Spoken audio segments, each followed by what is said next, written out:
ব্রেকফাস্টে একটু আলু আর পেঁয়াজ দিয়ে ম্যাগি বানিয়েছি। মামামের জন্য, মামামকে দেখাশোনার জন্য একজনকে তো বাড়িতে রেখেছিলাম। Good morning everyone, welcome back to my channel, welcome to a new blog. আশা করি সবাই তোমরা খুব ভালো আছো। আর এখন হচ্ছে এই যে ঘড়িতে কটা বাজে, 7:30 বাজে। আর আজকে আমি এই যে চা নিয়ে বসেছি আর হাতে আমার যে বিস্কিট রয়েছে, এই বিস্কিট বেশিরভাগটাই আমি তোমার গুগলি দিয়ে চাটা খেতে না খুব ভালো লাগে। তো এটাকে কি বলে 50-50, এগুলো আনিয়েছিলাম। তো একরকম বিস্কুট খেতে আবার সবসময় ভালো লাগে না। আর আগে তো ব্রিটানিয়া থিন দিয়েই খেতাম, এখন আর ব্রিটানিয়া থিন আনাই হয় না। তো ওই হচ্ছে ব্যাপার। আর সকালবেলা এখন মামামকে একটু পরে ডাকবো, কারণ ওর আজকে এক্সাম আছে। আজকে ফ্রাইডে, ওর আজকে নাম্বারসের এক্সাম আছে। কালকে দিয়ে ওর এক্সামটা স্টার্ট হয়েছে, কালকে ইংলিশ ছিল, আজকে নাম্বারস। আরও 2টো এক্সাম ওর বাকি থাকবে, মানে সামনের মাসে হবে।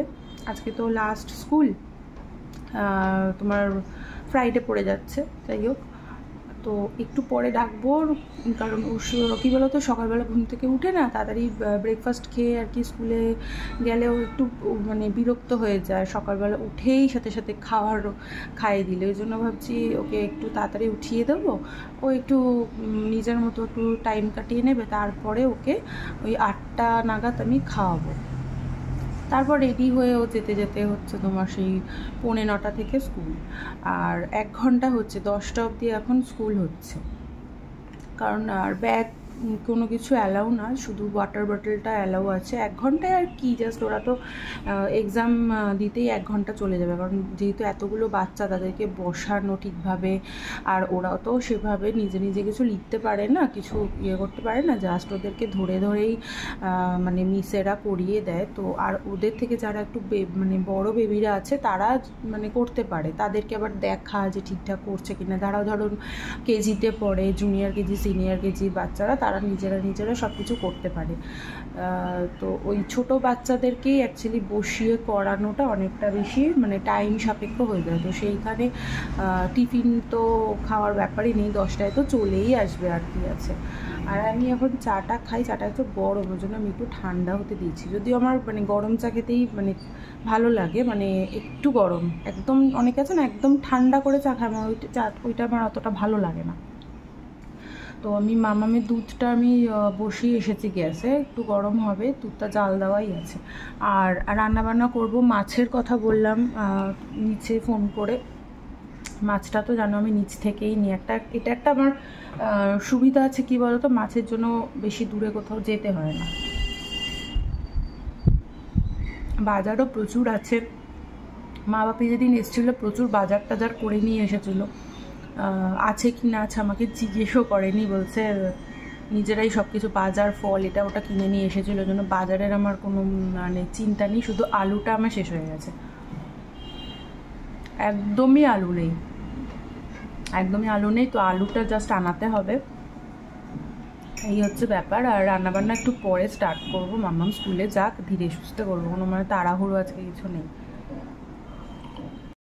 আমাকে আর ডাকতে হয়নি, দেখো নিজেই উঠে গেছে।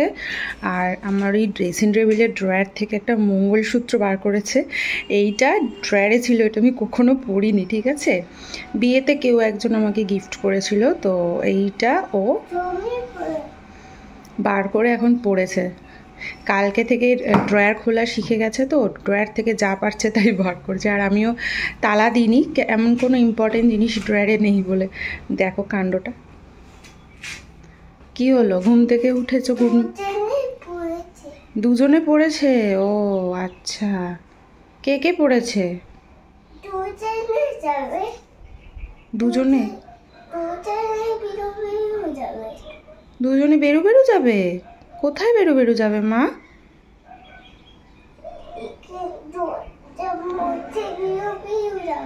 ও, আর তোমার তো আজকে এক্সাম আছে, এক্সাম দিতে যাবে না? স্কুলে যাবে তো? ছাদে যাবে? এখন সকালবেলা ছাদে যায় দুষ্টু বুড়ি। বেবিকে ব্রেকফাস্ট খাওয়ানো হয়ে গেছে, তারপর আমি রান্নাঘরে এসেছি, ওদিকে স্কুলের জন্য রেডি হচ্ছে। তো ভাবলাম ঝটপট রান্নাটা করে নিই। আর ফ্রিজের মধ্যে জানো তো ইলিশ মাছ ছিল, ইলিশ মাছের মাথাটা ছিল আর কি। তো একটা ছোট্ট ইলিশ মাছ নিয়েছিলাম, সেই মাথাটা রেখে দিয়েছিলাম। তো আজকে ভাবছি সেটাই রান্না করব। আর বাপি মা এসেছিলো যখন না, বাজার করে এনেছিল বললাম, তো কচু এনেছিল, ওল কচু। তো ভাবছি আজকে ওল কচুটাই রান্না করি। তো ওল কচুটা দিয়ে একটু বেশি করে তেল দিয়ে রান্না করছি, যেহেতু কচু তো। আর কচুটা একটু ভাপিয়ে নিয়েছি জলে, একটু জাস্ট ভাপিয়ে জলটা ফেলে দিয়েছি। আর এখানে জিরে শুকনো লঙ্কা ফোড়ন দিয়েছি, দিয়ে কচুটা দিয়ে দিলাম। তারপর একটু নাড়াচাড়া করে রোজকারের যে মশলা নুন হলুদ জিরে গুঁড়ো ধনে গুঁড়ো দিয়ে নাড়াচাড়া করে তারপর ইলিশ মাছের মাথাটা দিয়ে ভালোভাবে নাড়াচাড়া করে একটু জল দিয়ে দিলেই একটু সেদ্ধ হবে, ঘন ঘন মাখা মাখা হবে। আর একটু গরম মশলা গুঁড়ো নামানোর আগে দিলে বেশ ভালো লাগে খেতে। আবার অনেকে এটা পেঁয়াজ দিয়েও রান্না করে, এটা আবার অনেকে সেদ্ধ খায় ওল কচুটা। আমি আবার শাশুড়ি মার থেকে এই রান্নাটাই এরমভাবেই শিখেছি, কারণ বিয়ের পর দেখে এসেছি যে শ্বশুরবাড়িতে এই ওল কচু তরকারিটাই করে, সেটা নিরামিষ হোক আর আমিষ। আর আমি না গুঁড়ো লঙ্কা তো খুব একটা রান্নায় ইউজ করি না, তো যারা গুঁড়ো লঙ্কা খায় তারা গুঁড়ো লঙ্কাও দিতে পারো, টমেটো দিতে পারো। তো আমি নর্মালি প্লেনভাবেই করছি, আর খেতে না খুব ভালো হয়েছিল জানো তো কচুটা। আমার তো এই কচুটা খেতে খুবই ভালো লাগে। আজকে আমি আর মাছ নিয়েছি, আর পিসগুলো একটু ছোট করে দিয়েছে, মানে ভুলবশত, আর একটু পিসগুলো আমি বড় করতে বলি। আর মামার জন্য নিয়েছি রুই মাছের পেটি, জ্যান্ত রুই মাছ যেটা। তো আর পাবদা মাছও নিয়েছি, বাট আজকে ভাবছি আর মাছটাই করব। রোজ রোজ তো পেঁয়াজের রান্না খেতে ভালো লাগে না, মানে মাছের ঝোলের কথা বলছি। তো একদিন আর মাছ নিয়েছিলাম, ভাবলাম কি পাতলা করে ঝোল করি, কি যে বাজে খেতে হয়েছিল কি আর বলবো। তারপর ভাবলাম যে না, এই মাছগুলো একটু পেঁয়াজ দিয়ে রান্না করলে না খুব একটা ভালো লাগে না। তো এখানে আমি আজকে তাই পেঁয়াজ আদা তারপর হচ্ছে কাঁচা লঙ্কা টমেটো সব কিছু পেস্ট করে মাছটা রান্না করেছি। আর নুন হলুদ একটু জিরে গুঁড়ো দিয়েছি, আর ফ্রিজের মধ্যে টক দই ছিল অনেকটা, আর একটু সামান্য টক দই দিয়েছি। আর টক দইটা দেওয়ার সময় না সবসময় গ্যাসের আঁচটা কম করে রান্না করলে টক দইটা দেখেছি কাটে না। তো খেতে কিন্তু ভালো হয়েছিল। আর নামানোর আগে একটু যদি গরম মশলা দেওয়া যায় বা ধনে পাতা কুচি দেওয়া যায় সেটা খেতে আরও ভালো লাগে। তো আমার ধনে পাতাটা ফ্রিজে ছিল না, তো আমি এমনি ধনে পাতা দিইনি। কিন্তু এরকম কষা কষা মাছ খেতে না বেশ ভালো লাগে, মাছের ঝোল যেটা মানে ভাল লাগে। আর পাতলা মাছ করা যায়, জ্যান্ত মাছ হলে সেটাই একমাত্র দেখেছি, পাতলা ঝোল হলে সেটা ভালো লাগে। তো আর মাছটা করছি, আর যে পাবদা মাছটা নিয়েছিলাম পাবদা মাছটা রেখে দিচ্ছি, ওটা অন্য একদিন সর্ষে পোস্ত দিয়ে ভাবছি করব। আর আজকে জানো তো আর মাছটা সবটাই রান্না করে ফেলছি, আজকে যতটা খাবো বাকিটা রেখে দেবো, কারণ ওই 2 পিস 3 পিস মাছ রান্না করতে না বড্ড ঝামেলা হয়ে যায়। 4-5 পিস মাছ একসাথে রান্না করলে না সুবিধা হয় দেখেছি। যদিও বাসি মাছ আমরা খুব একটা খাই না, কিন্তু আজকে উপায় না পেয়ে আমি আজকে একসাথেই করে ফেললাম। এই যে একসাথে রান্না করলাম, বাকিটা হচ্ছে রেখে দেব, যতটা খাবো। ব্রেকফাস্টে একটু আলু আর পেঁয়াজ দিয়ে ম্যাগি বানিয়েছি, কারণ আর বিনসটা রয়েছে, গাজরটা শেষ হয়ে গেছে। এটা হচ্ছে ব্রেকফাস্ট। স্নান টান করে পুজো দিয়ে তারপর ব্রেকফাস্ট খেলাম। আর এখন হচ্ছে একটু মুখে অনেক দিন পরে প্যাক লাগিয়েছি। প্যাকটা আমার আনার পর থেকে মানে আজকে সিল খুললাম, লাগানো হচ্ছিল না। আর মাম্মাম তো স্কুল থেকে চলে এসেছে, খেলছে ওই ঘরে চিৎকার করে। বেবির পাপা হচ্ছে তোমার বেরিয়ে গেছে ডিউটিতে, কি চিৎকার করছে দেখো। আর আজকে আকাশটা না এত সুন্দর, আজকে প্রচুর জামা কাপড় যেগুলো 2 দিন ধরে ঘরে আমার মানে শোকাচ্ছিল সেগুলো সব ছাদে দেওয়া হয়েছে। ছাদ থেকে নিয়ে এসে আবার মানে কিছু নিয়ে আসা হয়েছে, কিছু ভেজা যেগুলো সেগুলো রয়েছে, প্লাস আজকে আবার মেশিনও ছেড়েছি, মেশিনে প্রচুর জামা কাপড় রয়েছে। তো ভাবছি যে মেশিনেরগুলো না ছাদে দেবো না, কারণ বৃষ্টি যদি নেমে যায় তখন মানে মুশকিল হয়ে যাবে। যেগুলো আছে ওগুলো থাকুক। আর আজকের আকাশটা কিন্তু খুবই সুন্দর দেখো।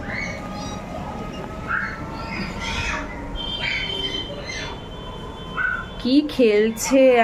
আর ভাবছিলাম যে চুল কাটবো, বেবিরও চুল কাটার আছে, ওকে আমি দেখি কবে কাটাই, ওর আগে এক্সামটা শেষ হয়ে যাক। আর আমি চুলটা আমার কাটতে হবে, কারণ তোমার অনেক দিন হয়ে গেছে। পুজো উপলক্ষে না, আমি পুজোর জন্য কোনোবারই সেই রকম পুজো বলে চুল কাটি না। আমি বছরে 1-2বার, আগে তো 3-4 বার করে চুল কাটতাম, এখন তো 1-2বার হয়তো কাটি।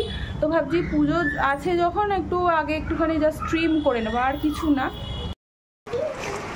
ওয়েদারের প্রশংসা করতে না করতেই দেখো পুরো বৃষ্টি, ওরে বাবারে কি বৃষ্টি ঝড় নেমেছে দেখো, ঝমঝম করে।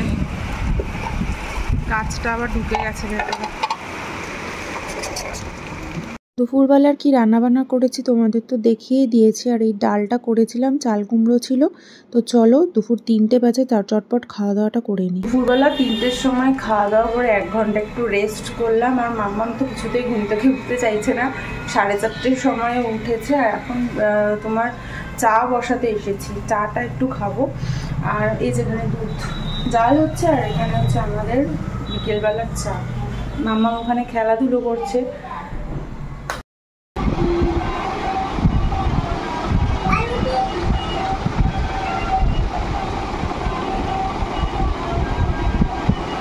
কি করছো, কি করছো মা? হ্যাঁ, কাণ্ডটা ওখানে কি আছে? এলিফ্যান্টটা কামড়ে দিয়েছে। ওই বাবা, 60 ও তো শুয়ে পড়েছে, কি করে কামড়ালো তোমায়? আহারে, এলিফ্যান্টটা তো ভেঙে গেছে।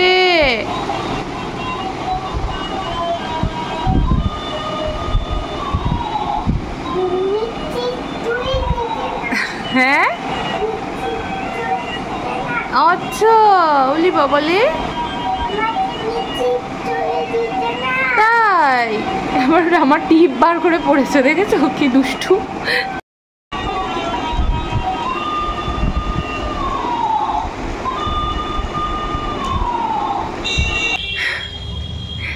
ভেবেছিলাম কি একটুখানি কি কাজ করবে, ও এখন কাজ করবে তো ভেবেছিলাম না ওকে নিয়ে একটু আমি বেরোবো, কিন্তু বেরোলাম না আজকে, কারণ একটা কারণবশত আজকে আর বেরোনো হলো না। আর দেখেছো কি দেখাবো বলো তো? এই যে দেখো, আলমারির মধ্যে ঢুকে যাচ্ছে পুরো, ও নাকি কাজ করবে।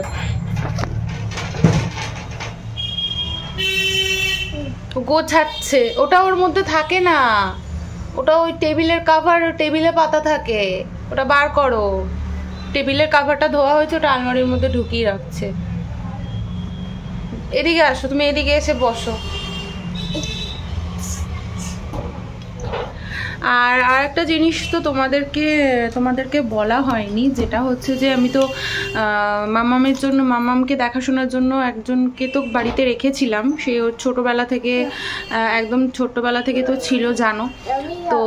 উনি তো এখন আর মানে আমাদের সাথে থাকে না, মানে কাজ করে না।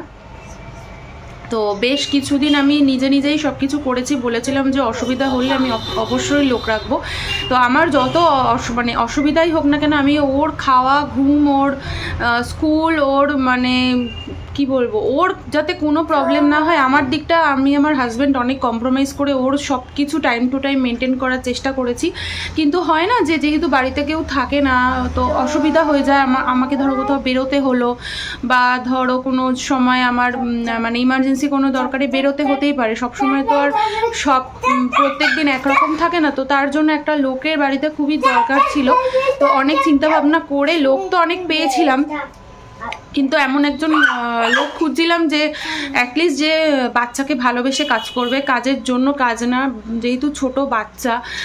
আর 1-2 মাসের বাচ্চাকে কন্ট্রোল করা অনেক সোজা, তারা বিছানায় শুয়ে থাকে, কিন্তু এখনও 2 বছর বয়স, যখন বাচ্চা হাঁটতে পারে, দৌড়াতে পারে, তখন সেই বাচ্চাকে দেখাশোনা করার দায়িত্বটা অনেক বেড়ে যায়। মামা এমন করে না, এটা গলা থেকে খোলো, এটা গলায় পড়ে না।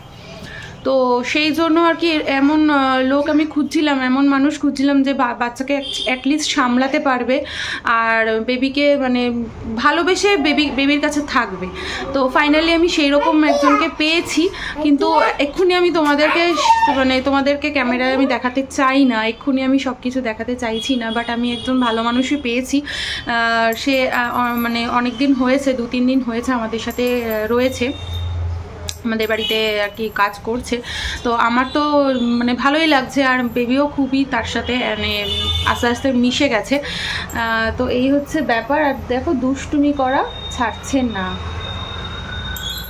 তো চলো আগে আমি এই আলমারির এই গোছানোর ব্যাপারটা কমপ্লিট করি, তারপরে আবার আমাকে রাত্রেবেলার খাবার বানাতে হবে, যেহেতু রাত্রেবেলা আমার সকালের কোনো তরকারি হয়নি। দেখেছো কি দুষ্টুমি করছে। মামামের খাবার বসাবো, টুকটাক আমার কাজ আছে বাড়িতে, ভিডিও কল করব প্রত্যেকদিন, মানে নয় ওরা করে, ওরা যদি মানে আমি তো করি, আমি না করলে ওরা করবেই, তো ওই সব মানে চলতেই থাকবে এখন।